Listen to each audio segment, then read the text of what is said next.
আসসালামু আলাইকুম। আলহামদুলিল্লাহ, আশা করি ছাত্রছাত্রীরা সব আল্লাহর রহমতে ভালো আছো। আজকে আমরা আলোচনা শ্রবণ করব সপ্তম শ্রেণীর কোরআন মাজিদ থেকে। কোরআন মাজিদের প্রথম অধ্যায় থেকে আমরা আলোচনা শুনব। প্রথমে আছে ওহীর বিবরণ। ইন্না আওহাইনা ইলাইকা কামা আওহাইনা ইলা নূহিন ওয়ান নাবিয়িনা মিন বাদি। হে মুহাম্মদ সাল্লাল্লাহু আলাইহি সাল্লাম, আমি আপনার কাছে ওহী প্রেরণ করেছি যেরকম ভাবে নূহ আলাইহিস সালামের পরে নবীদের প্রতি ওহী প্রেরণ করেছিলাম। ওহী প্রধানত দুই প্রকার, ওহী মাতলুব, ওহী গায়ের মাতলুব। ওহী মাতলুব যেটা আল্লাহ পাক রব্বুল আলামিন জিবরাইল ফেরেশতার দ্বারা সরাসরি নবী রাসূলদের কাছে পাঠিয়েছেন, সেটা হলো ওহী মাতলুব। আর ওহী গায়ের মাতলুব আল্লাহ পাক রব্বুল আলামিন ইলহাম করে দিয়েছেন নবীদের মাথায়। এই ইলহামের দ্বারা যেটা অবগত হয়েছেন নবী রাসূল, সেটা হলো হাদিস। ওহী বেশ কয়েকভাবে নবী রাসূলদের কাছে এসেছে। যেমন এক নম্বর, মিসল সিলসিলাতুল জিরাস, ঘণ্টার আওয়াজের মতো। যখন ঘণ্টার ধ্বনি নবী রাসূল শুনতে পেতেন, তখন বুঝতে পারতেন যে হ্যাঁ, আমার কাছে ওহী এসেছে। এটা খুব কষ্টকর ছিল। ওহী আমাদের নবীর কাছে যখন সর্বপ্রথম আসে, তখন তিনি হিরা পর্বতের গুহায় ধ্যানে মগ্ন ছিলেন। হঠাৎ করে জিবরাইল ফেরেশতা এসে বললেন, হে আল্লাহর নবী, ইকরা, আপনি পড়ুন, ইসমে রাব্বিকাল লাযী, ওই আল্লাহর নামে, খালাক, যিনি আপনাকে তৈরি করেছেন, যিনি আপনাকে সৃজন করেছেন। নবী জিবরাইলের কথা শুনে ভীত হয়ে গেলেন এবং আতঙ্কিত হলেন। তারপরে তিনি থরথর করে কাঁপতে কাঁপতে বাসায় ফিরে গেলেন। বাসায় গিয়ে বাসার সদস্যদেরকে বললেন, আমার এই অবস্থা। তখন বাসা থেকে সান্ত্বনা দেওয়া হলো, আপনার ভয়ের কোনো কারণ নেই। এরকম ব্যক্তি যার কাছে এসেছেন তিনি বলেন জিবরাইল ফেরেশতা, আপনি ভালো মানুষ, এই জন্য আল্লাহ পাক রব্বুল আলামিন আপনার কাছে ওহী পাঠিয়েছেন। তারপরে বলা হয়েছে তামসিলুল মালাকুল বাসারা, ফেরেশতাদের আকৃতিতে অনেক সময় জিবরাইল ফেরেশতা রাসূল পাক সাল্লাল্লাহু আলাইহি ওয়াসাল্লামের কাছে ওহী নিয়ে এসেছেন। যেমন দাহিয়াতুল কালবির কথা বলা হয়েছে। দাহিয়াতুল কালবির সেকেন্ড সূরা ধরে আল্লাহ পাকের নবীর কাছে তিনি কি জিবরাইল ফেরেশতা সেকেন্ড সূরা ধরে দাহিয়াতুল ফেরেশতা সেকেন্ড সূরা ধরে জিবরাইল ফেরেশতা আসতেন আর ওহী শ্রবণ করাতেন। তারপরে বলা হয়েছে ইতিয়ানুল মালাকি ফি সূরাতিহি, ফেরেশতার নিজস্ব আকৃতিতে আগমন করতেন। যেমন হেরা গুহায় হযরত জিবরাইল আলাইহিস সালাম এসেছিলেন। তারপরে আর রুয়াতুস সালিহা, সত্য স্বপ্ন, নবী রাসূলগণ যেটা স্বপ্ন দেখেছেন সেটা বাস্তব, অসত্য নয়, সত্য।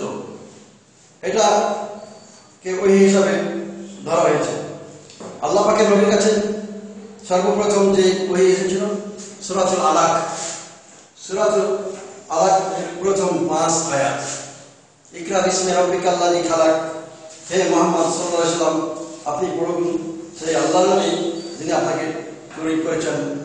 খালাকাল ইনসান মিন আলাক, তিনি মানুষকে সৃজন করেছেন জমাট রক্ত থেকে।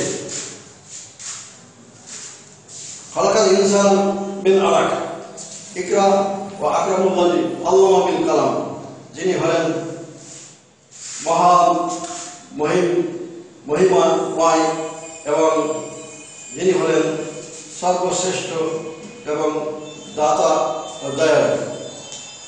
খালাকাল ইনসান মিন আলাক। আল্লাহ কালাম, আল্লাহ পাক রব্বুল আলামিন নবী রাসূলদের মাধ্যমে মানুষকে শিক্ষা দিয়েছেন কলমের সাহায্যে। কলমের দ্বারা কি করা হয়? লেখা হয়, আর এই লেখাটা মানুষের মনে থাকে। আল্লাহ ইনসান মা লাম ইয়ালাম।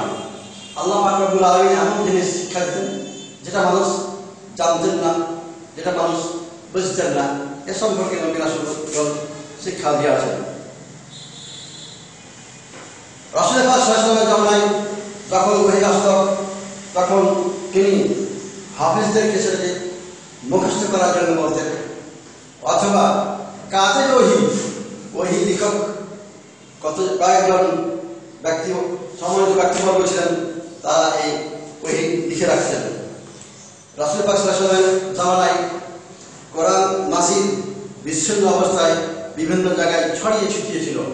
হযরত আবু বকর রাদিয়াল্লাহু তাআলা এর আমলে এটাকে গচ্ছিত করা হয় এবং বিভিন্ন ফলকে, পাথরে, তারপরে হাড়ে, তারপরে গাছের বাকড়ে ইত্যাদি জায়গায় লিখে রাখা হয়। এরপরে আস্তে আস্তে এটা বই আকারে প্রকাশ পেয়েছে। বই আকারে প্রকাশ পেয়েছে জার্মানিতে হামবুর্গ শহরে সর্বপ্রথম কোরআন শরীফ নকল করা হয় এবং ছাপানো হয়। এখন যখন আমরা যেটা বর্তমান বই আকারে পেয়েছি, এই বই সর্বপ্রথম জার্মানিতে এটা ছাপানো হয়েছে। অতএব এই সূরা আলাক থেকে আমরা বুঝতে পারলাম মানুষকে জ্ঞান অর্জন করতে হবে। জ্ঞান অর্জন করা মানুষের ফরজ।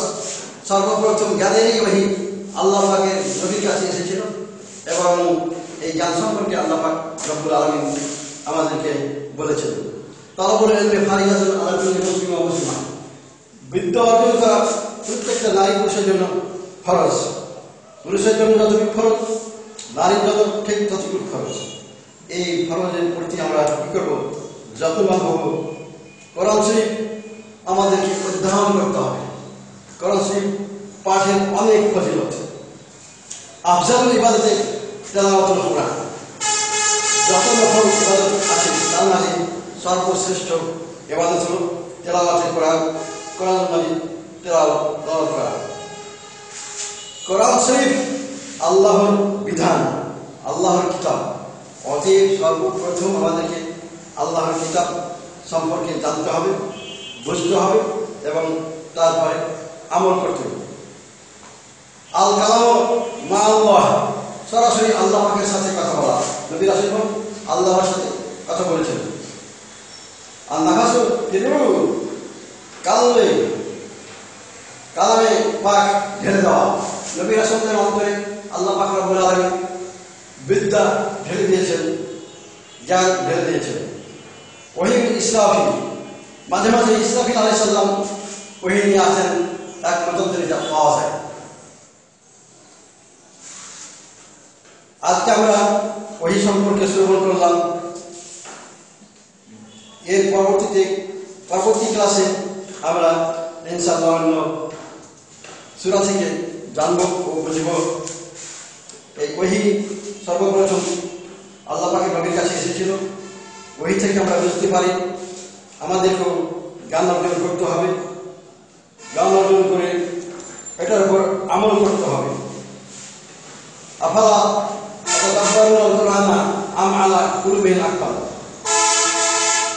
তবে কি তারা কোরআন সম্পর্কে অভিনিবেশ সহকারে চিন্তা করে না, না তাদের অন্তর তালাবদ্ধ হয়েছে।